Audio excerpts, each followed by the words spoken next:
अस्सलाम वालेकुम स्टूडेंट्स। उम्मीद करता हूँ आप खैर वाफियत से होंगे। और अभी बच्चों ने जो पेपर दिया है बायोलॉजी पार्ट टू का, तो बहुत से बच्चे ऐसे होते हैं जो पेपर के फ़ौरन बाद अपना एक एनालिसिस करते हैं और इस एनालिसिस में वो देखते हैं कि उनके कितने नंबर बायो में आ जाएंगे।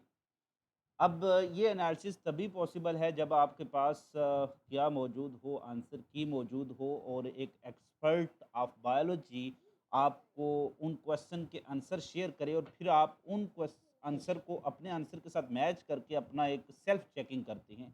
बहरहाल फाइनल चेकिंग तो बोर्ड ने ही करनी होती है और अंपायर का फैसला और बोर्ड का फैसला हतमी होगा।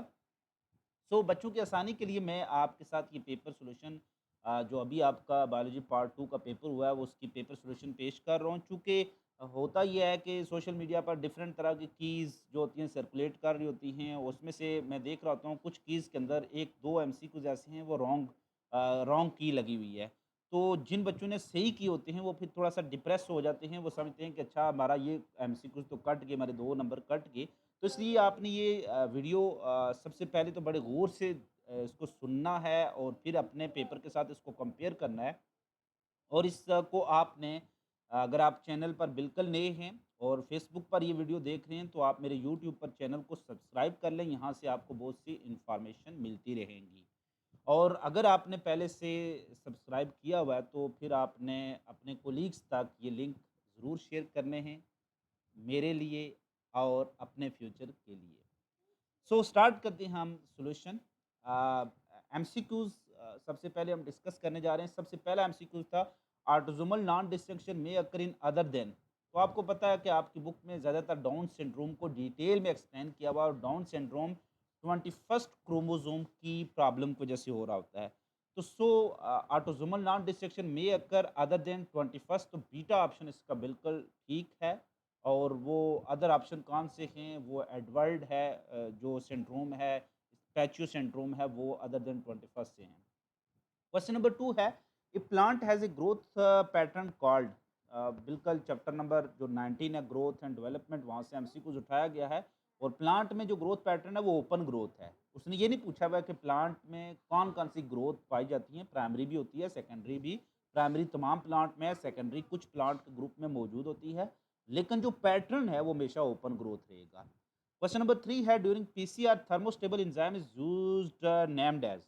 अब जो थर्मोस्टेबल एंजाइम है वो टैग पॉलीमरेज है। वो टैग पॉलीमरेज बजाते खुद एक डीएनए पॉलीमरेज है, लिहाजा आप इसमें बोथ ए एंड बी की तरफ नहीं जाएंगे, क्योंकि जब स्पेसिफिक आंसर ए के आंसर दोनों को कवर कर रहा होता है तो हम उसी को करेक्ट करते हैं। So beta Taq polymerase is the right option. Membrane that bound vacuole is called as. तो सिंपल सा क्वेश्चन है, membrane that bound vacuole is called tonoplast. Chapter number 16 में भी इसका जिक्र है, चैप्टर नंबर 23 बायोटेक्नोलॉजी में भी इसका जिक्र है। What is our principal source of energy, chapter number 27 man and his environment से क्वेश्चन उठाया गया। और प्रिंसिपल सोर्स ऑफ एनर्जी आपको पता है, मेन सोर्स जो एनर्जी का वो सोलर एनर्जी ही यूज की जाती है। तो Charlie option is the right one. Chromosomal part which uncoiled during interphase is called. ये बड़ा हाईली एक कंट्रोवर्शियल किस्म का एक एमसीक्यूज है, बट इतना कंट्रोवर्शियल नहीं है। बिल्कुल करेक्ट इसका आंसर है वो यू क्रोमेटन ही है। हेट्रोक्रोमेटन वो क्रोमेटन होता है जो परमानेंटली कंडेंस होता है, वो बिल्कुल किसी भी फॉर्म में एक्सप्रेस नहीं होता। सो हेट्रोक्रोमेटन तो हो ही नहीं सकता। और क्रोमेटन और यू क्रोमेटन, क्रोमेटन एक जनरल टर्म है। तो यू क्रोमेटन, ट्रू क्रोमेटन वो होता है जो कि हमेशा। अब ये क्वेश्चन उसने इस रेफरेंस से बनाया कि एक एक कोई एक सेल है जो लगातार डिवाइड कर रहा है।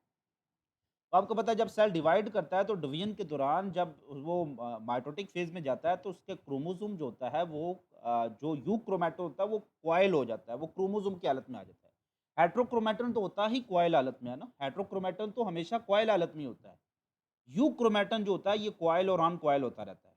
ड्यूरिंग इंटरफेज क्या हो जाता है, ये अनकॉइल हो जाता है, और ड्यूरिंग माइटोटिक फेज ये क्या हो जाता है, कॉइल हो जाता है। सो यू क्रोमेटन को ज्यादा हम प्रेफर करेंगे क्वेश्चन नंबर 6 में।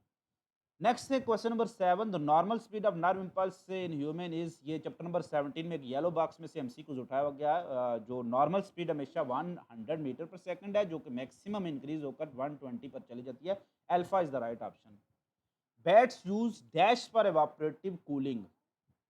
बिल्कुल चैप्टर नंबर जो हमारा 15 है होमियोस्टैसिस, वहाँ पर थर्मो रेगुलेशन इन मैमल्स में जो thermo regulation in hot environment है, उसमें लास्ट लाइन लिखी होती है, बैट्स यूज करता है saliva and urine, both A and B is the right option.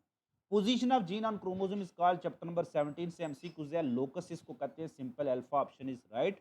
Actual location of place where an organism live is called as, जहाँ पर organism रहता है एक्चुअल पोजीशन जो होती है उसको हैबिटेट ही कहेंगे, so delta option is right. Pairing of homologous chromosome is called, तो इस पेयरिंग के प्रोसेस को हम साइनेप्सिस कह रहे होते हैं, तो so Charlie is the right option. जबकि पेयर्ड क्रोमोसोम जो होते हैं उनको टेट्राड या बाइवेलेंट, ये टर्म क्रोमोसोम के लिए यूज करते हैं। प्रोसेस के लिए जो वर्ड यूज होता है वो साइनेप्सिस, चार्ली ऑप्शन ही यूज होता है। पार्थिनोकॉर्पी इज आर्टिफिशियली इंड्यूस्ड बाय, तो बाज़ हम आपको पता है कि ऑक्सीजन इंड्यूस करके हम पार्थिनोकॉर्पी को इंड्यूस करवा सकते हैं, तो ऑक्सीजन को स्प्रे करने से पार्थिनोकॉर्पी इंड्यूस की जा सकती है, so beta is right option. Fresh water ecosystem cover less than, chapter number 27 में से ये एमसीक्यूज है, और चैप्टर नंबर 26 से भी इसका लिंक बनता है, दोनों चूंकि चैप्टर नंबर 26 सब मेजर इकोसिस्टम से रिलेटेड है। तो इकोसिस्टम जनरली दो तरह के हैं, टेरेस्ट्रियल और एक्वेटिक, और एक्वेटिक फिर उसमें से तकरीबन जो 70% के करीब क्या होता है वो मैरीन ही होता है, और जो एक्वेटिक में अगर हम बात करें तो ओवरऑल 70% एक्वेटिक है और 10-30% टेरेस्ट्रियल है। फिर उस एक्वेटिक में वो बात करता है कि फ्रेश वाटर कितना होगा, तो उस एक्वेटिक में तकरीबन कोई 97 के करीब जो बनता है वो मैरीन बन जाता है, बाकी 2% जो पोलर आइस कैप्स बन जाती हैं, तो लेस देन 1% जो delta option is the right, delta is right option.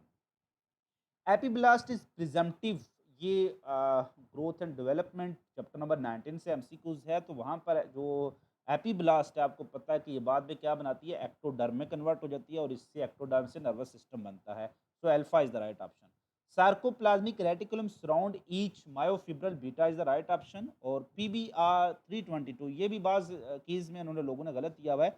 PBR जो 322 प्लाज्मिड है ना, ये रेजिस्टेंस रखता है बोथ टेट्रासाइक्लिन और एम्पिसिलिन के जरिए, तो so delta both A and B is the right option. According to dash hypothesis aerobic bacteria develop into mitochondria, तो यहाँ पर बात उसने किया एरोबिक बैक्टीरिया, तो जब हम स्पेसिफिकली एरोबिक बैक्टीरिया को माइटोकॉन्ड्रिया में कन्वर्ट करें तो फिर ये एंडोसिम्बायोट हाइपोथेसिस होगा, तो beta is the right option. So ये एमसीक्यूज थी आपके पास की। अब जो नेक्स्ट सेगमेंट है उसमें कुछ शॉर्ट क्वेश्चन का सॉल्यूशन आपको बताने जा रहा हूँ और लॉन्ग क्वेश्चन का सॉल्यूशन बताने जा रहा हूँ।